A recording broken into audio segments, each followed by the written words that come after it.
नमस्कार, आप देख रहे हैं स्टेट पे हिंदी। मैं हूं आपके साथ रितिका शर्मा। आइए नजर डालते हैं 25 बड़ी खबरों पर।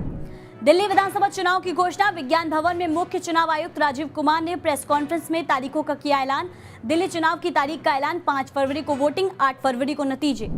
दिल्ली में चुनाव की तारीखों का ऐलान करते हुए चुनाव आयोग ने कहा, दिल्ली में 71,74,000 महिला वोटर्स, लगभग 25 लाख से ज्यादा यंग वोटर्स और 83 लाख से ज्यादा पुरुष मतदाता है। ईवीएम पर कहा, पारदर्शिता हमारा मुख्य स्तंभ है। आम आदमी पार्टी ने दिल्ली विधानसभा चुनाव के लिए कैंपेन सॉन्ग फिर लाएंगे केजरीवाल किया लॉन्च। मौके पर आप के राष्ट्रीय संयोजक अरविंद केजरीवाल, दिल्ली की सीएम आतिशी, पार्टी नेता मनीष सिसोदिया मौजूद। गृह मंत्री अमित शाह ने भारत पोल पोर्टल किया लॉन्च। कहा, भारत पोर्टल के लॉन्च के बाद देश की तमाम पुलिस और एजेंसियां त्वरित कार्रवाई कर पाएंगे। देश की इन्वेस्टिगेशन को एक नए युग में लेकर जाएगा ये पोर्टल। मालदीव के रक्षा मंत्री से मिलेंगे राजनाथ सिंह। द्विपक्षीय संबंधों को मजबूत करने पर होगी चर्चा। प्रशांत किशोर की बिगड़ी तबियत, पटना के मेदांता अस्पताल में कराए गए भर्ती।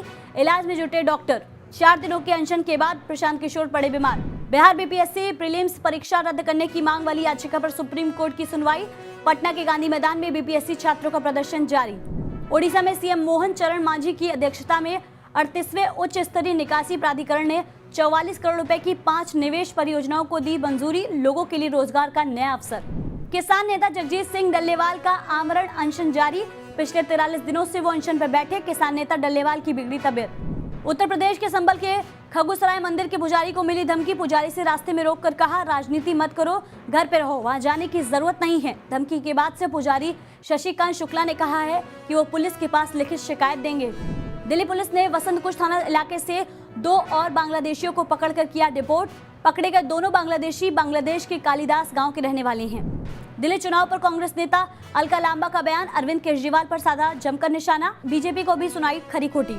दिल्ली चुनाव पर बीजेपी नेता दुष्यंत कुमार गौतम का बयान। कहा, हर नागरिक मौजूदा सरकार को हटाने के लिए तैयार है, जिसे उन्होंने विनाशकारी बताया। कथित घोटालों के कारण दिल्ली घाटे में चल रही है, जिसके कारण व्यापक जन असंतोष है। मनसे अध्यक्ष राज ठाकरे की मौजूदगी में पार्टी की समीक्षा बैठक। विधानसभा चुनाव में मिली करारी हार और आगामी नगर निगम चुनाव को लेकर विभाग प्रमुखों से लेंगे समीक्षा। आगामी नगर निगम चुनाव पर टिकी निगाहें। शीतलहर की चपेट में राष्ट्रीय राजधानी दिल्ली। कोहरे के कारण नई दिल्ली रेलवे स्टेशन पर देरी से चल रही कई ट्रेनें। दिल्ली में इंडिया गेट पर जोरों से चल रही गणतंत्र दिवस परेड के लिए रिहर्सल। कड़ाके की ठंड के बीच गणतंत्र दिवस के लिए तैयारी शुरू। परेड करते दिखे जवान। मुंबई के अंधेरी वेस्ट इलाके में एक बिल्डिंग में लगी आग। मौके पर पहुंची दमकल की गाड़ियां। गुजरात के एक बोरवेल में गिरी 18 साल की एक लड़की। तहसीलदार अरुण शर्मा ने दी जानकारी। कहा, सेना, एनडीआरएफ और बीएसएफ की टीम मौके पर मौजूद है और लड़की को बचाने के लिए ऑपरेशन जारी है।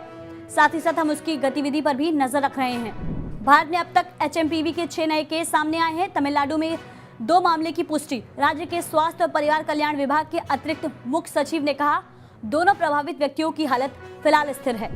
तिब्बत में 6.9 तीव्रता का भूकंप, 53 लोगों की मौत। भारत, नेपाल और बांग्लादेश, भूटान, चीन में भूकंप के झटके। बिहार के पटना में महसूस किए गए भूकंप के झटके। नेपाल के लोम्बुचे से 93 किलोमीटर उत्तर पूर्व में रिएक्टर स्केल। फरवरी में चैंपियंस ट्रॉफी। भारतीय टीम इस मेगा इवेंट से पहले खेलेगी कितने वनडे मैच? मेगा इवेंट से पहले टीम इंडिया के पास तैयारी को पुख्ता करने के लिए होंगे 3 मुकाबले। भारत इंग्लैंड का द्विपक्षीय सीरीज। चैंपियन ट्रॉफी की टीम चुनने में सिलेक्टर्स को आएगा पसीना। बैटर्स दमदार पर बेअसर बढ़ा रहे हैं सिरदर्द। दिवंगत अभिनेता इरफान खान की बर्थ एनिवर्सरी। बॉलीवुड से लेकर हॉलीवुड तक अपने दमदार अभिनय से बनाई पहचान।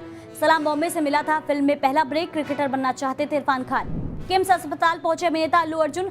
राम गोपाल पेट पुलिस के कुछ शर्तों के साथ मिली थी अनुमति। संध्या थिएटर घटना में घायल हुए श्री तेज से मिलने पहुंचे अस्पताल। बीमारी के बाद काम पर लौटी कियारा आडवाणी। डेनिम ड्रेस और व्हाइट हील्स में लगी खूबसूरत। अपनी अपकमिंग फिल्म गेम चेंजर के प्रमोशन में बिजी चल रही हैं बॉलीवुड एक्ट्रेस।